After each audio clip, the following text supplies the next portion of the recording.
বৰ্তমান সময়ৰ অধিকাংশ দেশতে আমি কি দেখা পাওঁ ডেমক্ৰেচি অৰ্থাৎ গণতন্ত্ৰ দেখিবলৈ পোৱা যায় আৰু এই গণতন্ত্ৰ বা ডেমক্ৰেচি যিটো বাৰ্থ প্লেচ আছিলে য'ত আৰম্ভ হৈছিলে সি হৈছে গ্ৰীচৰ এথেন্স তো গ্ৰীক ফিলচফাৰ্ছ গ্ৰীক দাৰ্শনিকসকলে যদিও গণতন্ত্ৰ বা ডেমক্ৰেচি আৰম্ভণি কৰিছিলে এজন বহুত ইণ্টাৰেষ্টিং এজন বহুত ফেমাছ ফিলচফাৰ আছিলে দাৰ্শনিক আছিলে চক্ৰেটিছ যোনে ডেমক্ৰেচিক বৰ এটা ভাল পোৱা নাছিলে তেওঁ ডেমক্ৰেচিক ক্ৰিটিচাইজ কৰিছিলে বুলি আমি প্লেটোৰ যিখিনি ডায়লগ আছে তাৰ পৰা আমি গম পাব পাৰোঁ এতিয়া কিয় তেওঁ বেয়া পাইছিলে তেওঁ এটা বহুত ইণ্টাৰেষ্টিং এটা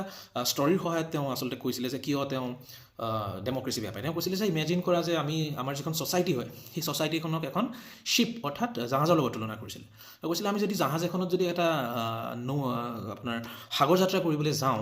তেতিয়া কেনেকুৱা ধৰণৰ মানুহক আমি সেই জাহাজখনৰ কেপ্টেইন পাতিম তো অভিয়াছলি আমি এনেকুৱা মানুহকে পাতিম যোনে সমুদ্ৰৰ ৰাস্তাৰ বিষয়ে জানে সমুদ্ৰৰ কাৰেণ্ট বা সমুদ্ৰৰ বতাহৰ বিষয়ে জানে তেনেকুৱা ধৰণৰ মানুহকে আমি সেই শ্বিপখনৰ কেপ্টেইন পাতিম যিকোনো ৰেণ্ডম মানুহক আমি শ্বিপখন চলাবলৈ বা জাহাজখন চলাবলৈ নিদিওঁ তেওঁ কৈছিলে যে যদি আমি শ্বিপখনক সাগৰৰ মাজেদি নেভিগেট কৰিবৰ কাৰণে এজন এলিজিবল মানুহ বিচাৰোঁ তেনে ক্ষেত্ৰত ছ'চাইটিক আগবঢ়াই নিবৰ কাৰণে আমি যেতিয়া লিডাৰ্ছ চুজ কৰোঁ তেতিয়া আমি যাকে তাকে কিয় সেই লিডাৰশ্বিপ পজিশ্যন ল'বলৈ এলিজিবল হয় বুলি ভাবোঁ তেওঁ আৰু এটা বহুত ইণ্টাৰেষ্টিং ষ্টৰী কৈছিলে যে ইমেজিন কৰক যে ছ'চাইটি এখনত আমি এটা ডেমক্ৰেটিক ইলেকশ্যন পাতিছোঁ লিডাৰ চুজ কৰিবৰ কাৰণে আৰু এফালে আমাৰ এজন মিঠাইৰ বেপাৰী আছে চুইট চেলাৰ আছে আৰু এফালে এজন ডক্টৰ আছে এতিয়া যদিও আমি যিসকল আমি মানুহ যোনে ক্ৰিটিকেল থিংকিং জানো যোনে চিন্তা কৰিব জানো আমি জানো যে এজন চুইট চেলাৰ্ছ বা এজন ডক্টৰৰ মাজত ডক্টৰজন যদিও ডিচিশ্যন মেকিঙত হওক বা ছ'চাইটিখনক আগলৈ লৈ যোৱাৰ ক্ষেত্ৰত বেছি এলিজিবল হয় কিন্তু আমি যদি তেওঁলোকৰ মাজত এখন ডিবেট ৰাখোঁ তেতিয়া চুইট চেলাৰজনৰ ওচৰত বেছি পইণ্ট থাকিব ডক্টৰজনক এজন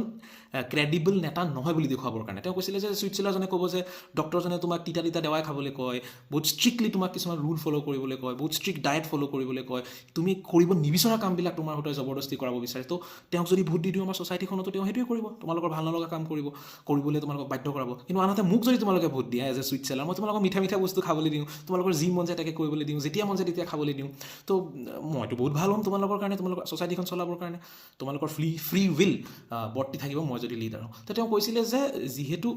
ভোট দিয়াটো এটা চইচ নহয় এটা স্কিল হয় ঠিক আছে তো আমি ভোটাৰ্ছবিলাকক কি কৰিব লাগিব স্কিল্ড কৰিব লাগিব বুলি তেওঁ কৈছিলে প্ৰথমতে তেওঁ কৈছিলে যে ডেমক্ৰেচি তেতিয়াই ছাকচেছফুল হ'ব যদি ভোটাৰ্ছবিলাক ফিলচফাৰ হয় আৰু ক্ৰিটিকেল থিংকাৰ হয় তো যিহেতু ইলেকশ্যন আহি আছে মই কোনো পাৰ্টিৰ হৈ পেলাই ভিডিঅ' বনাই নাই মই জাষ্টলি ৰেণ্ডমলি যিহেতু বহুত ইফালে সিফালে ভোটিং ৰিলেটেড বহুত বস্তু দেখি আছোঁ মোৰ এই ডেমক্ৰেচি ৰিলেটেড বহুত ইণ্টাৰেষ্টিং কথাটো মনত পৰি যিটো চক্ৰেটিছে কৈছিলে যদি ভিডিঅ'টো ভাল লাগিলে